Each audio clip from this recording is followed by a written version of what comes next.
right, today on the show we got Mr. Kevin Allen. He is a championship duck caller from Gina, Louisiana. Welcome to the show, Kevin. Taylor, how are you, buddy? I'm doing good. So, how did you get started into duck call making? Something I wanted to do for years, from the time I was a little kid and started watching the old Duck Commander shows and see that a country boy like Phil could, do such a thing. There was an older man that I grew up going to church with that made more ornamental calls. They weren't something that you'd hang from your lanyard, but he made a real big name for himself, Mr. Sonny Bigner, and I've seen some of his work, and that also inspired me. I didn't really want to make his style of call, and I didn't really want to make a mass-produced call like Bill, but I just wanted to try it and make myself a duck call, and I wanted to for years and years, and just never did do it. And one day I think I was online, and a wood lathe popped up. I don't know if it was an ad or what it was. I said, you know what? So I went to shopping for them and on a cheaper one. I talked to a couple of people, and I got in touch with a guy named Josh Raggio and went out to his shop, and he helped me out a little bit. And I went to Mr. Sonny Bigner's shop, and he helped me out a little bit and gave me some pointers.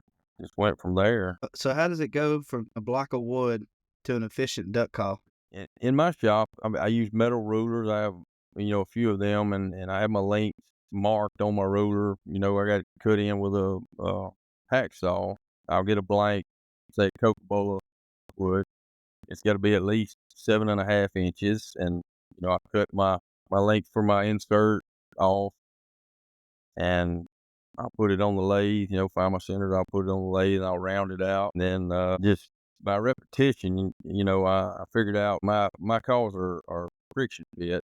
I don't use O-ring or anything like that. So I just kind of figured out what distance I needed to start making my angle. And I turn it down just like that. And then I take it off and put the barrel portion of it on there, and I'll round it out, and then go ahead and cut it down for the band, glue the band on, drill it out, and just, after the epoxy has cured, usually the next day, then I'll just start shaping it, and I'll drill out my insert and put it in my jig. I had a custom jig made from an insert that I'd made off a flat jig, shaped it myself, and then once I finally figured out that I had one that sounded like a duck, I sent it off and had a custom jig made. So anyway, I'll put it in the custom jig and cut it out with a bandsaw and then file it down where it doesn't pull any more wood off. Cut my reeds out of a sheet of mylar and cut my cork out of strips of cork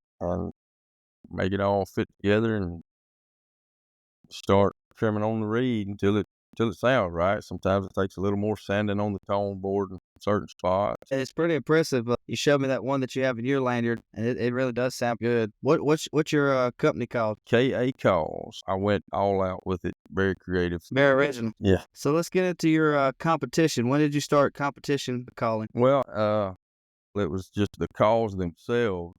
Right after I had my custom jig made, I think I had actually entered some calls the prior year. I think it was 2017, and then it was something that I'd made off a custom jig, and man, they didn't sound real good at all. They just wasn't it, And sometime after that, in the year 2017, I happened to mess up and make one that sounded real good, and so in 2018, I entered the Louisiana Call Makers contest, and I think I entered 5 calls. I believe I ended up third place in the open division, and that was pretty much that didn't have anything to do with sound. That was just on, build quality and appearance. And I was competing against people like Mr. Sonny Bigner, the people doing all the checkering and the carving of the calls and stuff. So for me to have just basically entry based just on the finish pretty much, on my attention to detail in the finish work, getting third place against a lot of those guys was very impressive to me.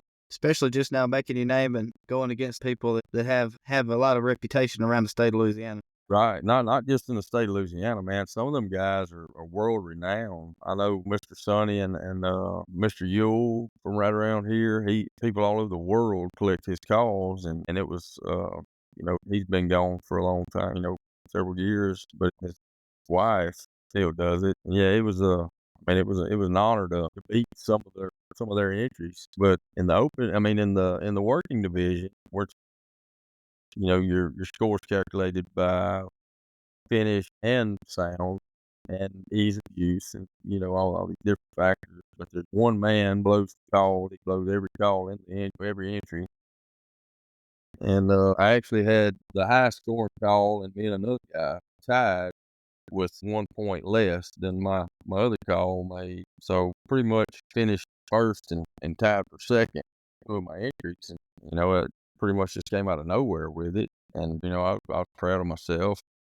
And I posted a picture on one of the groups in Facebook with my trophy and my call, and I had probably 6 months worth of orders by the time I went to bed that night. It's definitely a big accomplishment, especially like I said, going against those people. To even get anything is a big Right, accomplishment, but to go in and take the trophy, that says a lot about your cause. exactly. And the guy that actually blew the call after the competition was over with that day, he offered me $500 for the call that won the competition, but it was actually made for a very good friend of mine that was a major supporter and cheerleader. He would call me. He knew that I was going to be in my shop every day after work. He would call me on FaceTime, just sit there and watch me. And whenever I was tuning a call, he would sit back and listen and give, pointers. Well, I think it's got too much hold, or I think it's got a little too much rattle, or, this or that. So I had made the call for him. And it was actually number one off my custom jig that I had made. And, honestly, I think it sounds better than the one that I have on my lanyard now. It's definitely a good thing whenever outdoorsmen can come together and bring each other up instead of tearing each other down. A lot of times you see on Facebook just people bashing for doing this or doing that. Everybody's got their own way of doing it, but to have guys and friends that can actually help you out and give critiques in a positive way, that says a lot about certain people. I just wish that it was more like that these days. Right, exactly. And, like you saying that, Josh Raggio, and I had no idea who he was at the time that I went to his shop and visited him, and him taking the time to visit with me for, oh man, it was 3 or 4 hours that day, and blow every call that I had already made. And Josh actually gave me a flat jig that he had extra.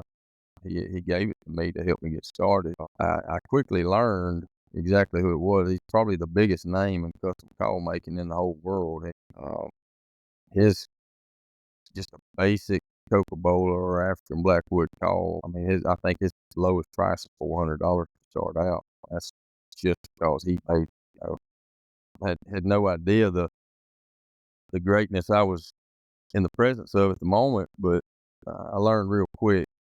Yeah, you just thought you was hanging out with a hunting buddy, turned to find Yeah, out that yeah, he has his own thing going.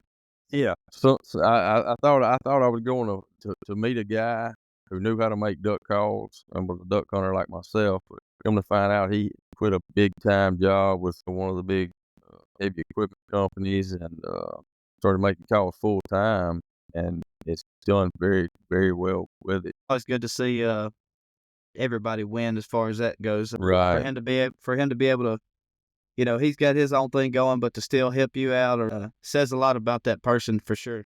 right, and it was as I learned it become a great honor. It may help my name. People ask, how'd you get started? Have any help? I mentioned his name. Yeah, absolutely. What is your most favorite call that you've created? If you had to pick one call to either get back and keep or recreate, which would it be? Well, if I had to choose one, just one, I would say that it'd probably be that one that I won that first competition with. It's probably the best overall sound producing call that I've ever put out. And, each call I make does sound different. Like, they all have the same basic sound, but, it's just when you're making things by hand, they're not going to be exact. In duck call making, just a 1/100th an inch. I mean, just or a 1,000th of an inch, whether it be a reed or just sanding one extra swipe on a tone board might make a world of difference. But not only that, but that call is a special call. Just for the fact that it put me on the map in the duck call making world. Absolutely. I mean, to win something against, like I said, those people that you had to go against, I know that one definitely holds dear into your heart. Right. But the guy that owns it also is a very dear friend of mine, so I'm very honored for him to have it too. If anybody was going to have it, that'd be the only one. Is that right? Absolutely. So tell me about how you made this duck call out of a elk shed. Okay. The wood guy that I used to use up in New York, he had found some people in, I think it's North Dakota, South Dakota, something like that raised elk.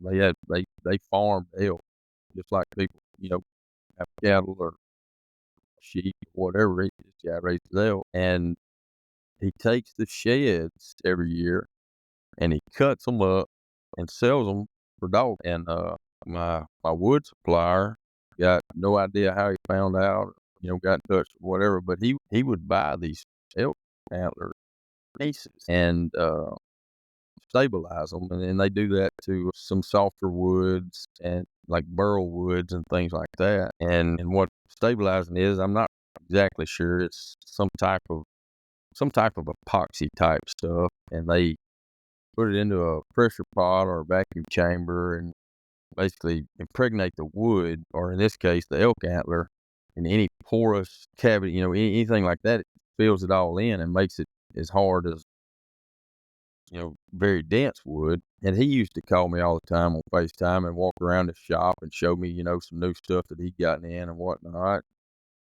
And he called me and said, "Hey, I got something here you might want to check out." And I did. I was all on it. I was like, "Oh yeah." Well, in my mind, I didn't realize they were going to be quite as big as they are. I ain't never messed with elk, So I had in my mind that I was going to use them for bands. Just cut little pieces off to use as bands. And I said, "Shoot, I'm gonna try to make a duck call out of it," because it was big enough. And of course, with something like that, on your insert, you have to sleeve in different material to use for the tone board itself, because that you can't have the whole insert made out of that. So I sleeved in some micarta to cut the tone board out of, and but man, it was a booger to put a finish on. I want to say it took me about probably 6 or 8 hours of work just on the finish on that call, because you know even though it'd been stabilized, it still had some rust. Uh, and when you put the finish on it that I put on it, which was a CA finish, it just doesn't show well on the shelf or whatever. But it was a really good call as well. It sounded really, really well. I bet that was a slick looking call for sure. Oh yeah, definitely. Yeah, it was one of the prettier calls I've made for sure. Uh, Kevin, how did you get started into hunting?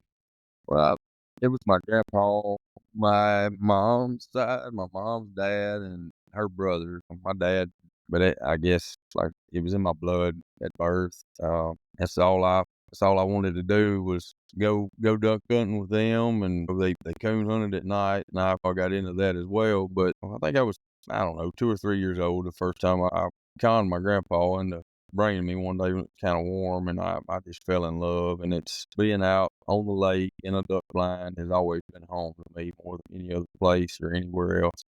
It's not something I do. It's just who I am. You could take the rest of the world away and leave duck hunting, and I'll be just perfectly fine. So you would say that your grandpa was your biggest impact on hunting. Absolutely, without a doubt. Um, he was my hero. He was the man that I thought walked on water, and if if he did it, I wanted to do it. But like I said, my dad wasn't. He was a great dad, but he wasn't into that kind of stuff. Everything that I know now about hunting in general, or anything outdoors. The foundation was laid by my grandpa, and it was a very solid foundation coming from him. I said in an earlier podcast that us as hunters have to get these other younger generations in the woods. We have to leave a legacy behind, and to get them started in the woods like you have your daughter, it really means a lot to conservation as well as hunting to keep that tradition alive. Right, man. I've actually got 5 kids, and the oldest one doesn't hunt. She tried it a couple of times when she was, a kid, and it just wasn't for her. I've got 2 boys that are both turned out to be really good duck hunters. I got my middle girl that was always kinda scared to go out. She started going with me religiously in the last couple of years, and she just turned 16 this past New Year's Eve. Got her first gun. She hadn't been able to shoot her first duck yet, but she's going every chance she gets. She's not in school, or she's into different types of sports, and anytime she's not busy, she wants to be in the duck blind. And then I got my baby girl that she hunts with her mom and stepdad, and when she's not with them, she's hunting with me, and she's pretty eat up with it too. She's right at home in a duck blind, or when her mom in a deer stand, and it's absolutely vital to the progression and, I guess, the longevity of the thing that we love, that we raise our kids to love it and to respect it the way that we do. And even before my kids were old enough to hunt, I've always taken kids, from church, or coworkers' kids or something like that showed interest in it. I would take them, and it's been real rewarding, over the years. Matter of fact, today I was in the blind with a kid that he's a pretty good little duck hunter. He said, "Man, can you imagine?" He said, "I wish I'd have grew up with you as my dad." That's definitely a good feeling to have that impact on our youth, and to continue the success of duck hunters. And because when we're gone, they have to pick up the slack as far as Right. preserving our hunting rights and stuff like that. So to get everybody out in the woods and to show God's creation in its full form, I mean, that's very important. Absolutely, it's absolutely vital. Like I said, and there's so many kids these days that do it just because it's cool, or because their buddies are doing it, and they do have the younger generation has a bad name in the industry right now. Any chance I get to, I guess, kind of mentor somebody from the younger generation, I do, and it's some bad things goes on. I'm by no means perfect, but when it comes to that kind of stuff, I try to always do the right thing. And it's only a few of them that's given the bad rap. I mean, for most part, most of them aren't bad kids. Like anything else, it takes a handful of people to run it for the rest of them. I heard a story where they're only letting one boat in every time on a time limit. Somebody standing out there letting them through the gate.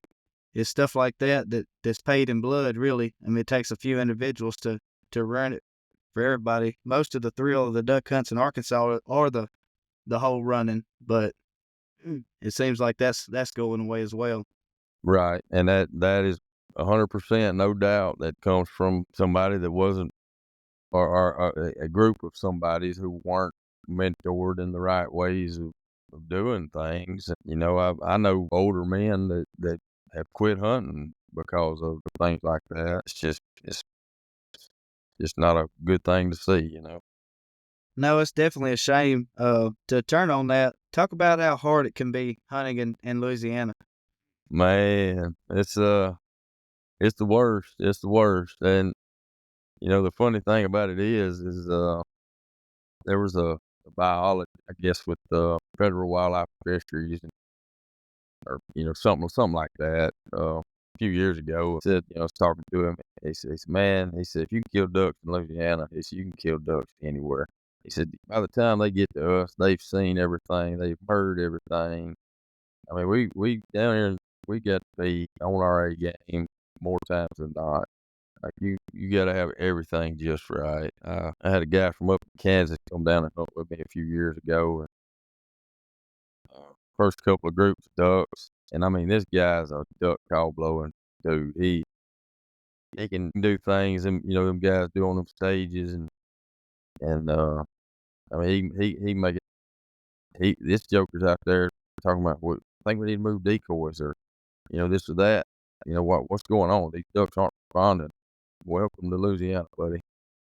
And I finally calmed him down and told him, I said, just relax a little bit and let me let me see if we can't get some ducks, and I pulled a little rabbit or two out of my hat, and finally we started killing some ducks that day. But he was just in shock that that's how we have to hunt day in and day out. Well, absolutely. The pressure by the time they get to Louisiana is so bad. Used to everybody came to Louisiana, Arkansas, and I guess everybody kind of got smart and said, "Hey, instead of us spending all this money going there, let's just put the money into our own places." And That's it. and now, and our agriculture has a lot to do with it. Louisiana's became big into sugarcane, and we don't have the soybean fields and the rice fields like we used to. Right. And it just we're not seeing the volume of birds. Yeah, you can go in and kill them in one hole one day, but you go in the next day, you're gonna have to find a different hole. That's it. Drainage and irrigation too, man. Places that we hunt is when I was a kid. These little breaks out in the middle of a bean field or something that used to, after a few rains, they'd back up out into the field a little bit, and we used to go out there and just kill a fire out of the ducks. Now they got them to where they drain, and the fields don't hold water anymore like they used to. It's just they're what ducks we get are pretty much confined to certain places that historically they weren't confined to. With the loss of the rice and bean fields down south that turned into sugar cane. I guess it's, what's the word they use? Improvements in farming practices, or something along them lines. It is more efficient for the farmers and it's better for them, but it's not good for ducks. That's right. That machine's picking a lot more grain up than it used to, for sure. Exactly. So what do you think sets you apart from other hunters? Which I think I know the answer, because looking at your Snapchat, any chance you get, you're out there in the duck blind on the water. You might have good days, you might have bad days. Yeah and no. My thing is you can't kill them on the couch. And I've gone and set the blind, and I mean, go to this blind or that blind in different areas of the lake, and trying them, in all these different areas with different winds and different days, with the weather, sun, and all these different variables, trying to outthink the duck. And if they don't want to be there, they're not going to be there. So the best thing is to be there when they want to be there. I'll definitely say one thing is we got to hunt together at Catahoula Lake. We saw some ducks. Me and you went out there and we switched it up, and all of a sudden we started seeing a lot more ducks. And Right, I think it's your vision of how the decoy should look. I mean, we saw a lot more ducks once you found out, hey, we need to switch these decoys up. right. And that was the other thing I think that if there is something that sets me apart, is first of all I'm there, and then second of all is I'm willing to put in the work for it. If I've got to go out there and move 300 decoys around, and it may be just because of shift in the wind and how they look from the direction duck may be approaching, I'll do it. If I've got to pick up a dozen decoys and go stand beside a bush out in the middle of no man's land because that's where the duck want to be, I'll do it. Whatever it takes. Yeah, I mean, I've gone, chasing water back and forth, rising and falling. I've gone hunted one day a few years ago. I had gone one day and put decoys out on a blind, and was going back the next day to brush it, and the water fell out. Couldn't get back to get my decoys picked up, and I couldn't get back to brush the blind. So I was left to hunt another blind, and I hunted it for like 3 days. The water came back up to where I could get to the other one, through the day. So once that hunt was over that afternoon, we had to go and load up 2 boats to brush, and we were out there until like 1:30, 2 o'clock in the morning, brushing this blind and getting it ready to be able to hunt it the next day. And of course, we had a very successful day, but we put the work in to have that successful day. Stuff like that. I'll go days and days without more than a couple hours of sleep at night sometimes because I may be out there moving decoys in the middle of the night. Because one thing, I want to be courteous and not do things like that while people are trying to hunt. And the other thing is that I don't want to take away from my own hunt, do things like that when I can just do them, at night. And there aren't many people willing to put in that much effort in it, really. No, I mean, I see a lot of people. The ducks are here. You just have to chase them a lot more than you used to. Now, I will say that you can't go to the same exact spot every single time and expect the same result. Not in today's world. They've heard the same call, like you said, from here to Canada. They've heard the same thing. There's too many people, so much pressure that you actually have to go work and find these ducks. That's right. And sometimes we'll be sitting in a blind that we've been killing out of for a couple of days, and we'll start noticing that the ducks are, we're still killing a few, but there's more ducks over in a different area, and they're not getting shot over there. There just hadn't been any ducks in that area, and there's nobody really over there hunting. And when we get done with the hunt that day, we'll pick up some things or everything or whatever and move over to the other area. And it's sometimes it pays off big, sometimes it's a complete failure, but I'm gonna put the same effort into it every time. Can't say you didn't try, that's for sure. That's right. That's right. So, do you have any future hunts planned for next year? Yeah, I kind of do. I've made one duck hunt outside the state of Louisiana. I've very rarely ventured outside of LaSalle Parish or Catahoula Parish, right here around home. But I would like to get up. I've had multiple invites to go hunt Arkansas this year, and the last couple of years. I've got some leads on some stuff up in Oklahoma that I'm probably gonna go try. And I actually got a thing the other day, a text from a friend of mine about a duck lease up in Arkansas that I'm really considering. It's a big time deal. So yeah, I'm gonna venture out a little more, try to get away from home, see some different stuff. Yeah, I'm gonna try to get you down here to South Texas in the marsh and have a couple of duck hunts down here for sure. Definitely, man, definitely. We ain't gonna see no mallards, but we'll see a lot more things. And that's about the same volume of birds. It's just a lot of divers. Right. Yeah, I think y'all get a few redheads down there, don't you? Thousands. Yeah.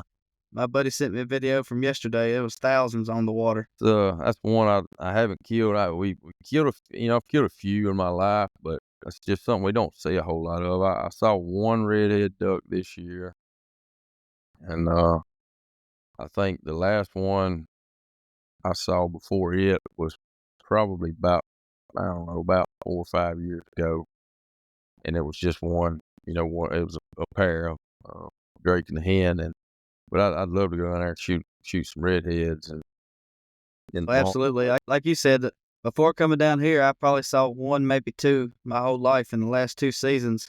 That's been the majority of what we shot. Definitely have. It's a good thing to see variety. I still Oh miss yeah, my mallards. I miss my wood ducks. But to get out and widgeon and pintail and a bunch of teal, which I know Catahoula has a bunch of teal. It's just good to almost like you got two different spots. You know what I mean? right, yeah, yeah. That we'll definitely have to make that happen. So for future hunters and younger hunters, what would be the biggest tip getting a young hunter started in Louisiana? Get your mind right, man. Be respectful of everybody else around you. You're not the only person out there with the passion for it that you have. Of the people over there next to you are just as passionate about it as you are. Um, and you never know who you may run into. So just be respectful and be mindful. Approach it as you would anything else in life with your mama watching. Don't do anything you wouldn't do in front of your mama, and just respect the the life itself. Just because he may not have the real nice equipment that you have or whatever, shouldn't take anything away from him as a hunter. It's the biggest piece of advice that I would give any young hunter. Well, just like that, what you said. I mean, you look and you see Phil Robertson still motoring around in a flat bottom John boat. He Exactly. he don't need all that. He's one of especially in Louisiana. He's an icon. And I know around the country he is, but it's just something about him in Louisiana that really holds a special place in a lot of duck hunters' hearts. Oh, yeah. Yeah, for sure, man. I don't have all this big high dollar equipment myself, and I mean, I've got stuff that's effective, and I have, you know, a lot of these younger guys that hunt with me. They got nicer stuff than I have, and they're 17, 18 years old, and you know sometimes they leave their high dollar equipment at home and ride with me, and they're fine with that.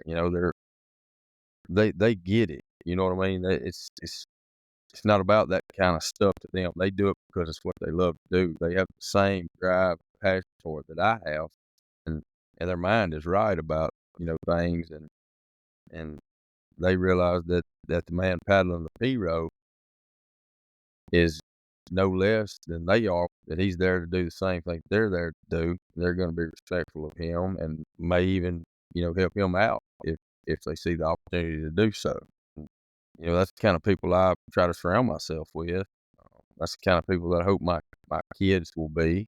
Anytime I get the chance to mentor a kid, that's probably the biggest thing that I try to teach them in the beginning is just be respectful of everybody, and that's kind of what I was saying earlier about, doing things the right way. And that doesn't necessarily mean learning how to put out a decoy spread or learning how to blow a call right or being the best shot.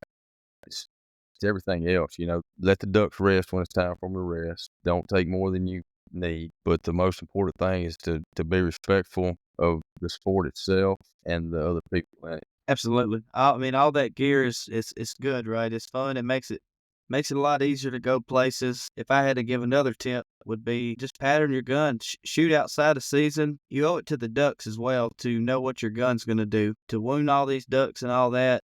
Yeah, Yeah, you come back to the boat land and said, yeah, we wounded 8 of them. Well, that's 8 ducks that if you didn't probably shoot, they could still be flying. Or if you made a better shot, that's 8 more in your pocket. that's it. Uh, we went down my first hunt actually in South Texas. I brought my 870 because I didn't want my semi-automatic to experience that salt water too soon. And they looked at me crazy. Why you got a pump? I said, well, if that boat breaks down, you could also use it as a paddle. That's right. In my opinion, there's not been a more reliable gun than the 870 Express. Now everybody's got their own flavor. I'll stand behind that one any day of the week. Even though I love my semi-automatic, I'll stand behind my 870 all day. That's it. I always carry 2 guns with me. I guess that's other than getting wet and cold, that's the thing that'll ruin your hunt quicker than anything is a gun breaking or whatever. Um, so I always carry 2 guns, and my secondary gun is my old 1970 something model Remington 870 Wingmaster pump. And today in the blind, I was sitting there and I had it just kind of propped up over there, and I have a semi-automatic that I shoot now, and my old pump was just sitting there, and them two young guys that were with me. So I may have been on the phone at the moment or something, but I heard them talking, and one of them said something about the gun, and the other one said, "Man, can you imagine the stories that gun would have if it could talk?" And I wouldn't even face them. I had my back to them. I just kind of grinned, thinking to myself, "Man, you wouldn't believe some of the stories that gun could tell." It's truly amazing what them older guns can still do as long as you keep up with them and keep them clean. Yeah, yeah. I mean, I shot the gun for 20 years, and there's no telling what that thing had gone through before I got it. It was made before I was ever born, and it give me 20 good years of reliability above all else, and it's still just as reliable as it was in 1970, whatever it was made.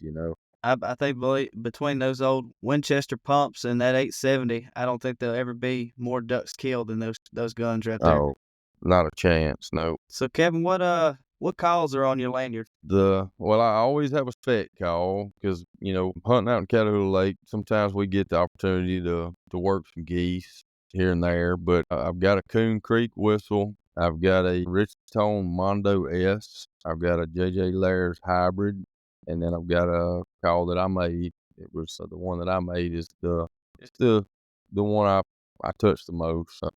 It's not a real loud call, but it's the duckiest call by far. I get complimented anytime somebody new hunts with me. I get complimented on it about how much it literally just sounds like a real duck. Surprised me, especially when the mallards came and you talked sweet to them and they kept banking back and banking back. And finally, I think somebody else shot and, Yeah, uh, and kind of blew them out of there. But that's yeah, just a part of it. yeah. That is, and that's the most unfortunate part. But seeing them ducks work on again on a call that I made, something I created, and man, it almost gives me chills every time. So, Kevin, in conclusion, what do you think Louisiana could do to help duck conservation? Ooh, man. That's a loaded Oh, question right there. what could Louisiana do to help duck conservation? I would say that I would go back to leasing some of these farms and some of this land back out to the farmers and let them farm the land. They do it up in Kentucky. They do it in other places where they'll let the farmer come in and work. They'll pay him for it, and he can Yeah, either get the grain or he can leave it. It's more just a food. I think North Louisiana needs food for duck yeah, conservation than 100%. anything. I know we still have the marshland, and I know the ducks still go there, but for North Louisiana to have the duck numbers total that they do is it's not right. Like we talked about, Louisiana used to Yeah. be the spot that between Catahoula and Stuttgart, you could go hunting anywhere and see ducks just flying in a V, and you just don't see that anymore. Right. Um, anytime the government buys property and makes it a WMA or a National Wildlife Refuge, first thing they do is put trees back in it. If it was, for instance, Catahoula National Wildlife Refuge right here, the place that I grew up hunting, from the time I was a kid, the property used to belong to Tensas Delta, and I don't remember it being farmed, but it was still open fields that had all of the stuff that grew in it, cinny weeds and all these different things like that, the wild rice and the millets and all this different stuff grows out there, even though it's not grains that are planted that the ducks, like milo or soybeans or rice. It's still stuff that ducks love. And when the backwater would come into those fields, it'd be just thousands upon thousands of ducks out there night and day. And once the National Wildlife Refuge purchased all this property, they uh, put in a CRP and replanted every bit of it back in hardwoods. And now, even with the backwater comes up, there's just no ducks in there. I mean, not like it used to be. Man, when I was a kid, we coon hunted on. We'd go by boat and cut the hounds loose on the little islands out there. If the dogs would get over a couple hundred yards away, you couldn't hear the dogs tree for the sound of pintails and mallards and widgeon all around you in every direction. Any hour of night, and it's gone. It's just not there anymore. And it happened here. I know it's happening in every other part of the state the government gets. I feel like they should be working toward conservation of, the wildlife. And I don't think that's what they have in mind when they do that stuff. I know down here in South Texas, DU to name drop, they're huge, but I can see why. I mean, there's ducks everywhere, and they do a lot of conservation stuff up here that promotes duck habitat. So down here, for sure, I agree with it. For up in Louisiana, I just being hometown it's kind of saddening to go from you hear all the stories to now there's nothing. I hate it for our kids, really. Oh yeah, for sure. The rate we're going, I mean, it's downgraded a lot since I was a kid. At the rate we're going, there's gonna be nothing left when my kids are my age. Absolutely. Well, Kevin, I appreciate you coming on today. Where can people find you? I know you're kind of backed up on duck call making, but if anybody wants to talk about placing an order in the future and stuff like that, where can they find you? Just Kevin Allen on Facebook or same name on Instagram. I sure do appreciate it, and stay rugged. You too, buddy. I thank you.